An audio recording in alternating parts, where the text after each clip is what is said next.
Hello, everyone. I'm ZHAO Chuang.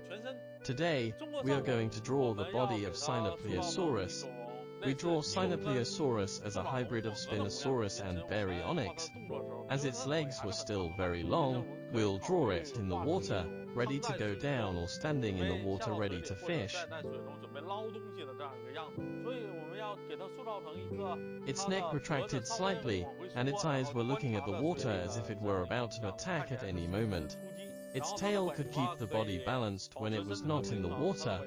Although it had a crocodile-like tail, it could still play a role in maintaining balance when it left the water. Its two front claws were slightly tucked in this way, ready to capture prey in the water.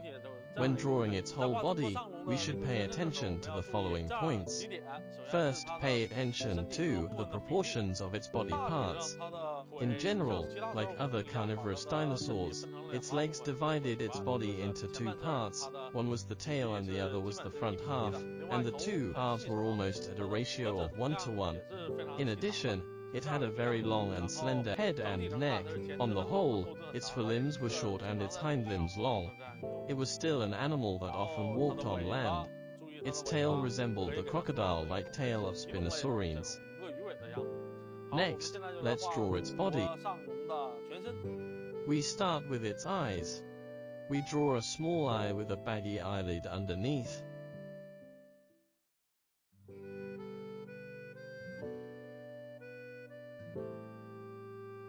There was a lump above the eye. Along the eye, we draw its lacrimal horn in the front, which was next to a small crest raised high.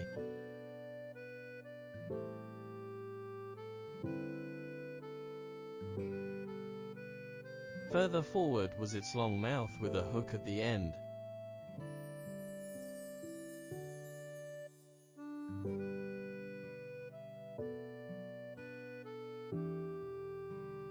We'll draw it with its mouth closed. The front teeth went downward. When it closed its mouth, the concave in the middle of the hook contained several mandibular teeth.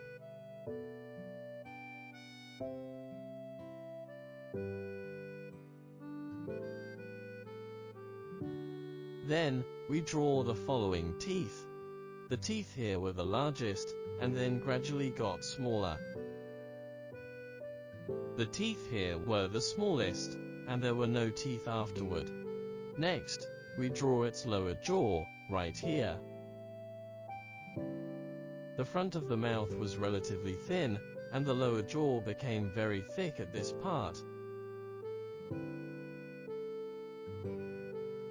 From here, its mouth curved downward,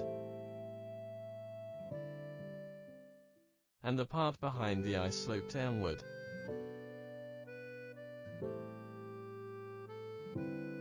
Then we draw its ear and its nose.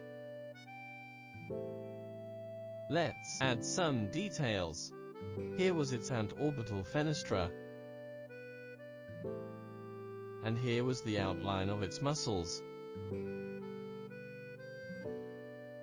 Then we move on to its neck, which was a big S shape.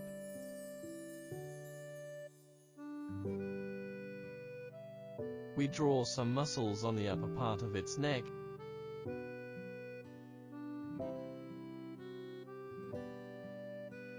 some muscles in the middle, and some muscles in the lower part.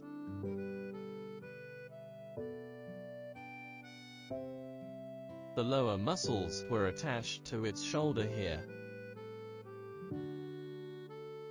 This was its throat.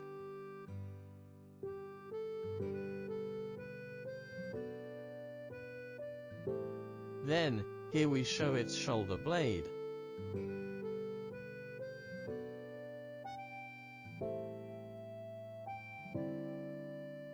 Next, we draw its arm, the upper arm, the forearm, and its hand. We draw its body viewed from the back to the front, so what we see is the third finger at the rear.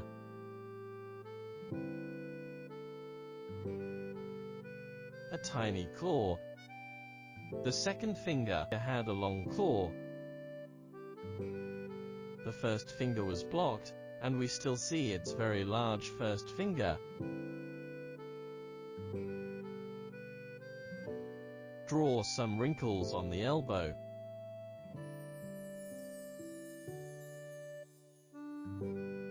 Then let's outline its ribs and draw its pelvis here, followed by its thigh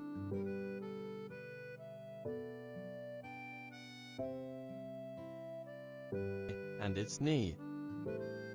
Similarly, we draw this leg as viewed from the rear,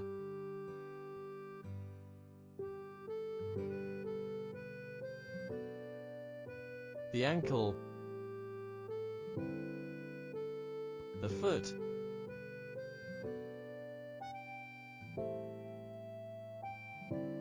and the pads under the foot. Draw some membrane between the two toes.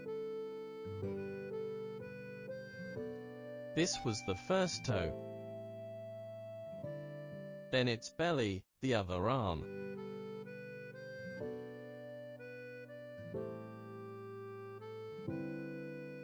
We can clearly see the first nail on this arm, then the second, and the third. Draw some shading here.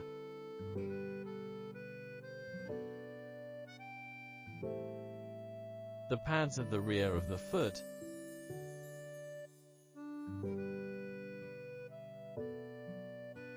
the pads under the foot, and the muscles on the shank.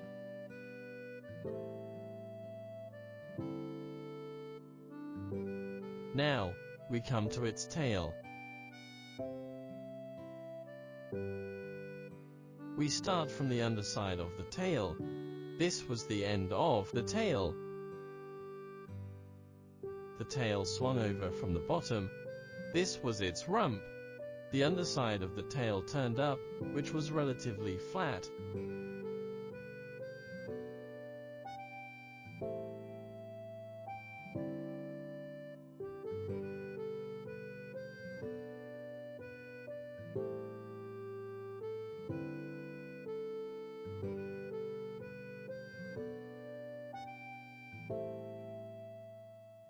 We show the flat tail this way.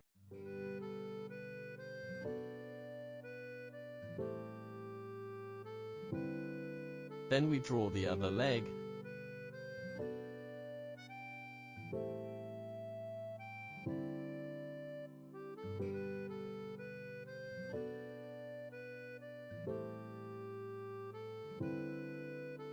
The first toe. The second toe.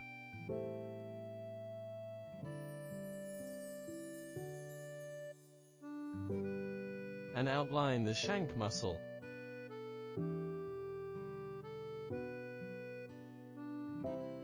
Draw some shading between the thighs and the trunk, and then the muscles on the tail.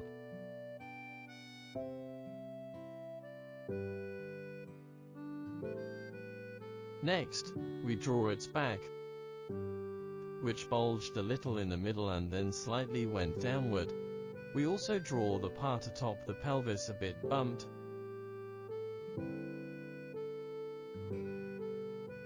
and extend downward to the tail, then add some wrinkles on the back of the legs.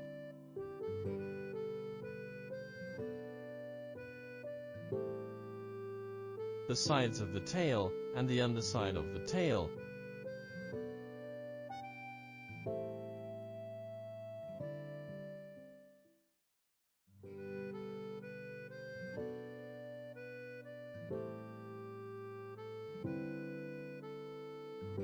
Draw rows of dots on the sides of its body to represent the larger scales.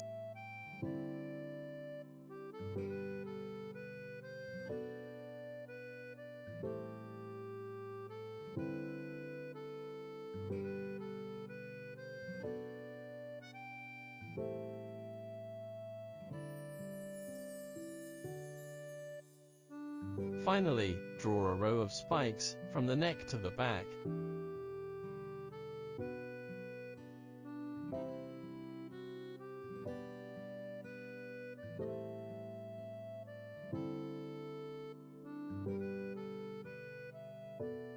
For this part, we draw from the end of its tail, then stop here, mainly to prevent the lines from colliding.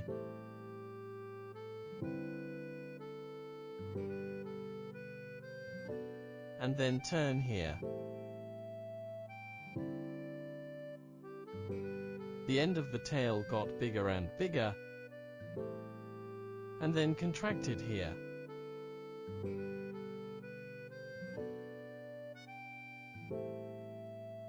In the end, we draw the ground.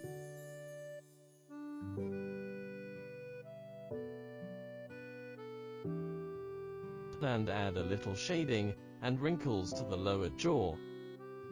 Good, like this, we've finished drawing the body of Sinopliosaurus.